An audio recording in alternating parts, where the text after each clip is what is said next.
നമസ്തേ കൂട്ടുകാരി, ഞാനൊരു കഥ പറയാം. പണ്ടു നടന്ന കഥയൊന്നല്ല കേട്ടോ, ഇന്നും നടന്നുകൊണ്ടിരിക്കുന്ന കഥ. എന്റെ കാക്കച്ചിണ്ടല്ലോ എന്നോട് പറഞ്ഞ കഥ, കുഞ്ഞിക്കണ്ണേട്ടന്റെ കഥ. പണ്ടത്തെ ആളാണ് കുഞ്ഞിക്കണ്ണേട്ടൻ. ഈ കഥ ചിലപ്പോ ശ്യാമളേച്ചിക്ക് ഇഷ്ടമുണ്ടാവൂല, അത് നിങ്ങളെയും മോഷിപ്പിച്ചേക്കാം. പക്ഷേ ഒന്ന് ചിന്തിച്ചാൽ ഈ കഥ നമുക്കൊക്കെ ഒരു പാഠമാകണം. കുഞ്ഞിക്കണ്ണേട്ടൻ നമ്മുടെ നാട്ടുകാരനാ. പണി കണ്ടം കൊത്തല്, അതന്നെ കിഴക്കളി. കണ്ണേട്ടന്റെ ഭാഷയിൽ പൊലച്ചെണീറ്റ് കുളിത്തും കുടിച്ചിട്ട് പോണം, നടുമളഞ്ഞി കൊത്തണം. ഉച്ചപ്പണി ഏകദേശം 11:30 വരെ എടുക്കണം. ഉച്ച കഴിഞ്ഞ് വീണ്ടും മൂന്നിയാവുന്നവരെ ചിലപ്പം പണിയെടുക്കും. വൈകുന്നേരം കണ്ണേട്ടന് ലേശം ഒന്ന് കുടിക്കണം. നേരുണ്ടല്ലോ കുറേശ്ശന പാട്ടും വരും. അത് കേൾക്കുമ്പോ ശ്യാമളച്ചിക്ക് ഭ്രാന്ത് വരും. അമ്പി മോന്തിയപ്പോ കള്ളും കുടിച്ചിട്ട് ഈ പണ്ടാരക്കാലൻ എന്തിനാ എന്റെ ചെവി അടുപ്പിക്കുന്നതിന്റെ ഭഗവാനെ. കുടിച്ച വയറ്റിൽ കിടക്കണം മനുഷ്യനെ. അച്ഛന്റെ പാട്ട് പിന്നെയും സഹിക്കാം. അമ്മേന്റെ പ്രാക്കല സഹിച്ചൂടാത്തത് മക്കള് പറയും. എന്നാലും അത്താഴം കളിക്കാനാകുമ്പോ എല്ലാം ശരിയാവും. കാക്കച്ചി പഴയ കഥകൾ പറയുമ്പോ കുഞ്ഞിക്കണ്ണേട്ടന്റെ കഥ പറയലില്ലു. കാരണം എല്ലും മുടി പണിയെടുക്കുന്ന കുഞ്ഞിക്കണ്ണേട്ടന് മക്കള് വലിയ നിലയിൽ എത്തിക്കാനാ ഇത്രയും കഷ്ടപ്പെടുന്നത്. കുഞ്ഞിക്കണ്ണേട്ടൻ നാട് കാണുന്നത് തന്നെയാണെന്നാ കാക്കച്ചി പറയുന്നത്.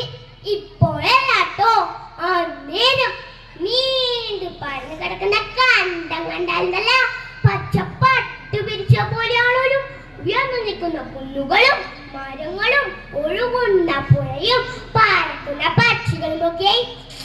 കാക്കച്ചി പറയുന്ന കേട്ടല്ല പോയി കാണുമെന്ന് തോന്നും. ആടിലെ ജീവികളെല്ലാം കാക്കച്ചിയുടെ കൂട്ടുകാരാണല്ലോ. ഇന്നത്തെ നാടിന്റെ കാര്യം കേട്ടാൽ ശരിക്കും കരച്ചിൽ വന്നു പോകും. കണ്ടങ്ങളൊന്നും കാണാനേ ഇല്ലെന്ന്. കുന്നിടിച്ച് മണ്ണെടുത്തിട്ട് കണ്ടങ്ങളെ തൂർത്തോലും ഓടും. അതാണെങ്കിലോ അക്കുറ്റി 2 മാസം കഴിയുമ്പോഴത്തേക്ക് കൊണ്ടുപോയി ചാളി പൊളിയായി. കണ്ടത്തിലൊന്നും അട്ടക്കൂടും വെള്ളപ്പൊക്കും പ്രേക്കൊണ്ടോളിയും ഒന്നും ഇല്ലാത്രേ. അതൊക്കെ പോട്ടെ, നമ്മളെ കുഞ്ഞിക്കണ്ണേട്ടന് എന്താ പറ്റിയെന്നറിയണ്ടേ. കഷ്ടപ്പെട്ട് പണിയെടുത്ത് മക്കളെ പോറ്റി. അവർ വലിയ നിലയിലായി. പത്രാസുകാരി അച്ഛനമ്മിനി പൊന്നു പോലെ നോക്കാന്ന് പറഞ്ഞാൽ പുറനാട്ടിൽ പോയി. അവിടെ തന്നെ മംഗലം വഹിച്ച് അവിടെ തന്നെ കൂടി. പെൺമക്കളെയും വലിയ നേരത്തെ തന്നെ മംഗലം കഴിപ്പിച്ചു. നടുമാണെങ്കിൽ കൊത്തിയ കുഞ്ഞിക്കണ്ണേട്ടനിപ്പോ കൊത്താനും പറ്റാണ്ടായി. മക്കളെയും കുഞ്ഞുമക്കളെയും കാണിച്ച് അവരുടെ ചങ്ങ് പൊട്ടി. ഭക്ഷണം പോലും വേണ്ടാമായി ആയി. പിന്നെ ശ്യാമളച്ചിക്ക് എപ്പോഴും സൂക്കടാന്ന്.